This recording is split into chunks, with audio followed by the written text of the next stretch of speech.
आपका स्वागत है movie recap by Aura YouTube channel पर। आज मैं आपको thriller crime film Pearl in the Basement के बारे में बताने जा रहा हूँ। कहानी हमारी नायिका सारा और उसके पिता डॉन से शुरू होती है, जो मैरी को अस्पताल ले जाते हैं क्योंकि उसे सांस लेने में तकलीफ हो रही है। सारा घबरा जाती है जब मैरी की सांस रुक जाती है। वह डॉन से तेज गाड़ी चलाने का आग्रह करती है। जब वे अस्पताल पहुंचते हैं तो डॉन सारा को चुपचाप रहने की हिदायत देता है। अस्पताल में पैरामेडिक्स मैरी की मदद के लिए दौड़ पड़ते हैं, उसे ऑक्सीजन देते हैं और उसकी जान बचाने की कोशिश करते हैं, लेकिन उन्हें मॉनिटर पर बस एक सपाट हृदय रेखा दिखाई देती है। कहानी 20 साल पहले की है, एक सुखद पारिवारिक डिनर के दृश्य में। सारा और उसकी बहन एमी अपने माता पिता डॉन और आयरीन के साथ डिनर कर रही हैं। सारा के पिता द्वारा पार्टी में न जाने देने और परिवार पर अपनी हुक्मरानी जताने के बाद माहौल बदल जाता है। उस रात सारा अपने प्रेमी क्रिस के साथ चुपके से बाहर निकल जाती है। बाद में उसके माता पिता को उसका कमरा खाली मिलता है और उसके पिता उसे एक समस्या बताते हैं। पार्टी में सारा क्रिस के साथ डांस का मजा लेती है, जो बाद में उसके लिए एक गाना गाता है जो उसने खास उसके लिए लिखा है। वे एक दूसरे के लिए अपने प्यार का इजहार करते हैं और चुंबन करते हैं। सुबह सारा घर आती है। डॉन पूरी रात उसका इंतजार कर रहा था। वे झगड़ते हैं और सारा कहती है कि जैसे ही वह 18 साल की होगी, वह परिवार को हमेशा के लिए छोड़ देगी। सारा अपनी माँ और बहन से देश भर में घूमने की अपनी योजना के बारे में बात करती है और साथ ही खुद का गुजारा करने के लिए काम भी करती है। उसके पिता बातचीत सुन लेते हैं और तहखाने में जाते हैं, जहां उन्हें किताबों की अलमारी के पीछे एक गुप्त कमरे का पता चलता है। 3 महीने बाद सारा स्नातक हो जाती है। सारा और उसकी माँ के बीच हुई बातचीत में पता चलता है कि उसके पिता तहखाने में एक गुप्त गुफा के रूप में ज्यादा समय बिता रहे हैं। जब आयरीन घर से निकलती है तो डॉन सारा को धोखे से तहखाने में ले जाता है और वहां एक बक्सा ले जाने में उसकी मदद करता है। वह उसे गुप्त कमरे में ले जाता है और उसे बताता है कि यह पिछले मालिक द्वारा बनाया गया एक बम आश्रय है। वह उसे कमरे में बंद कर देता है और वह घबराहट में मदद के लिए चिल्लाती है। दुर्भाग्य से कोई भी उसकी आवाज नहीं सुन पाता, क्योंकि आश्रय ध्वनिरोधी है। उसकी माँ उसके ठिकाने के बारे में चिंतित होकर पुलिस को बुलाती है। चौथे दिन उसके पिता उससे मिलने आते हैं और उसे कैद की पूरी प्रक्रिया समझाते हैं। अब से उसे जो कुछ भी मिलेगा उसे कमाना होगा, यहाँ तक कि साफ हवादार हवा भी। जाने से पहले डॉन सारा का फायदा उठा रहा है। एक पुलिस वाला परिवार से मिलने आता है और कहता है कि सारा शायद अपनी नियोजित लंबी यात्रा पर निकल गई है देश भर में। उसकी माँ को यकीन नहीं होता कि सारा कभी अलविदा कहे बिना घर से जाएगी, खासकर अपने 18वें जन्मदिन से पहले। अकेली और डरी हुई सारा जैसे जैसे दिन बीतते हैं, क्रिस के साथ बिताई अपनी रातों को याद करती है। क्रिस घर आता है। डॉन उससे झूठ बोलता है और बताता है कि ग्रेजुएशन के बाद सारा अपने बचपन के पड़ोसी स्टीव के साथ भाग गई थी। तहखाने में कैद के 21वें दिन वह अपना 18वां जन्मदिन मनाती है और उसके पिता उसे उपहार में एक केक और एक लाल नाइट गाउन लाते हैं। जब वह उसकी बात नहीं मानती तो वह उसे पीटता है। कैद में रहने के लगभग 1 साल बाद पता चलता है कि वह गर्भवती है और उसका पानी टूट जाता है। अकेले ही वह मैरी नाम की एक लड़की को जन्म देती है। 4 साल बाद सारा फिर से गर्भवती हो जाती है। डॉन एक गुप्त डबल रूम में रहता है, एक अपनी पत्नी आयरीन और बेटी एमी के साथ, और दूसरा तहखाने में सारा और उसकी बेटी मैरी के साथ। सारा के ठिकाने को लेकर अभी भी चिंतित आयरीन एक निजी अन्वेषक को नियुक्त करना चाहती है, लेकिन डॉन दृढ़ता से मना कर देता है। अच्छा व्यवहार करने के उपहार के रूप में डॉन सारा और मैरी के लिए तहखाने में एक टीवी लाता है। बाद में सारा को दूसरा बच्चा होता है, एक लड़का माइकल। एक रात सारा अपनी भयावह जिंदगी की कहानी को राजकुमारियों और रातों से भरी एक सोने की कहानी में बदल देती है, जिसे वह अपने बच्चों को सुनाती है। क्रिस फिर से घर आता है और सारा के बारे में पूछता है। उसकी बहन एमी उसे सच्चाई बताती है। यह एहसास होने पर कि डॉन ने क्रिस से झूठ बोला था, वे बातें करते हैं कि वह हमेशा से सारा के साथ कितना बुरा व्यवहार करता रहा है। एमी को डर है कि डॉन ने अतीत में अपने व्यक्तित्व और बुरे स्वभाव का हवाला देकर उसे मार डाला होगा। समय बिताने के लिए सारा अपने बच्चों के लिए काल्पनिक रोमांच रचती है, ताकि वे बाहरी दुनिया को भूल सकें। इस बीच एमी और आयरीन डॉन को उसके झूठ का सामना कराती है। एक भयानक लड़ाई शुरू हो जाती है। गुस्से में आयरीन चिल्लाती है कि वह अपनी बेटी को ढूंढने के लिए हर संभव कोशिश करेगी। उनकी लड़ाई के दौरान डॉन अपनी चाबियां कुर्सी पर गिरा देता है। एमी चाबियां लेती है और सुराग ढूंढने के लिए तहखाने में जाती है। डॉन उसे ढूंढ लेता है, अपनी चाबियां वापस ले लेता है और एमी से लड़ता है। डॉन गुस्से में है, डरी हुई है और सारा के गायब होने का जिम्मेदार उसे ठहराती है। समय बीतने के साथ सारा को एक और बेटा होता है, जिसका नाम वह थॉमस रखती है। सारा शांत और दयालु होकर डॉन को तीसरे बच्चे को ऊपर ले जाने के लिए मना लेती है।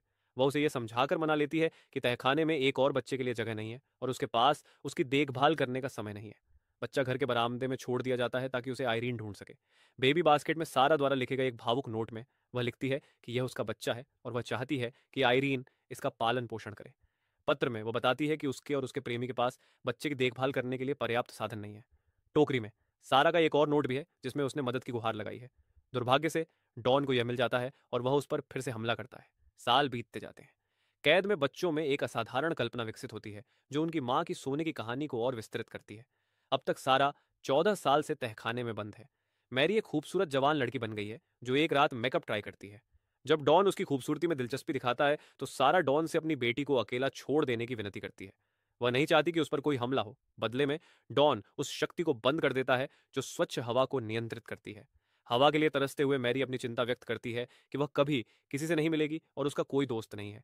बातचीत के दौरान हमें एहसास होता है कि मैरी को इस बात का जरा भी अंदाजा नहीं है कि डॉन उसके दादा और पिता दोनों हैं। अब बड़ा हो चुका थॉमस अपनी दादी को अपनी माँ के बेडरूम में रोते हुए पाता है। आयरीन को अपनी बेटी की याद आती है और वह थॉमस से सारा की खूबसूरती के बारे में बात करती है। उसी समय तहखाने में छत से बारिश की बूंदें गिरने लगती हैं। सारा ऊपर चढ़ती है और देखती है कि छत नम है। चम्मच की मदद से वह सतह तक पहुंचती है जहां वह एक संकट संकेत देती है। एक पड़ोसी ये देख लेता है और जांच करने के बजाय डॉन को इसके बारे में बता देता है। डॉन सारा को पीटता है जो दोबारा गर्भवती है। पिटाई के कारण उसका बच्चा गिर जाता है और वह दर्द से सिसकती है।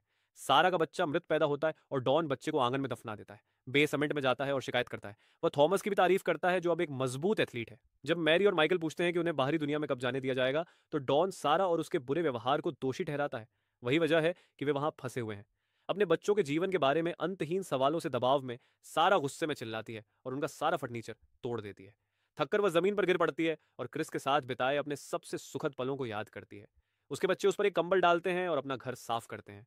वे उससे माफी मांगते हैं। भावुक सारा उन्हें बताती है कि वे अब इतने बड़े हो गए हैं कि कैद में उनके जीवन के पीछे की सच्ची कहानी सुन सकें। अब तक उन्हें यही पता था कि डॉन उनकी मौसी आयरीन के साथ ऊपर रहता है थॉमस की देखभाल में मदद करने के लिए। वह उन्हें जो भी झूठ बोलती है उससे तंग आ चुके हैं, यहाँ तक कि इस तथ्य से भी कि उनकी पसंदीदा सोने की कहानी की प्रेरणा उसका जीवन है। वह धीरे से समझाती है कि डॉन उसका पिता है और उनका भी। जैसे ही मैरी को यह दर्दनाक सच्चाई पता चलती है उसे गंभीर अस्थमा का अटैक आ जाता है। बच्चों को अब लगता है कि उनके साथ कुछ गड़बड़ है।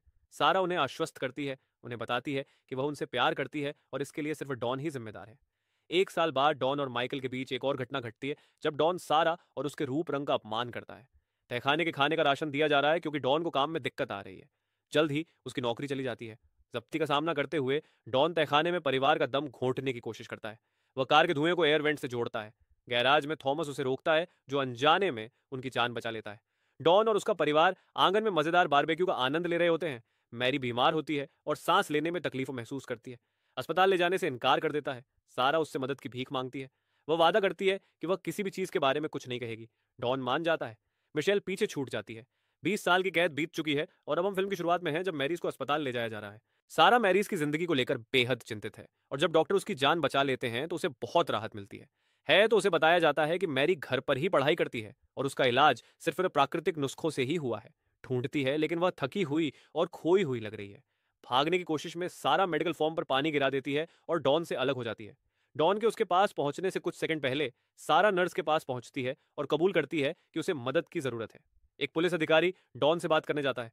पुलिस उसे गिरफ्तार कर लेती है। सारा मैरी को यह बताती है वे सुरक्षित और आजाद हैं। घर पुलिस से भरा है जो माइकल को भी आजाद कराती है।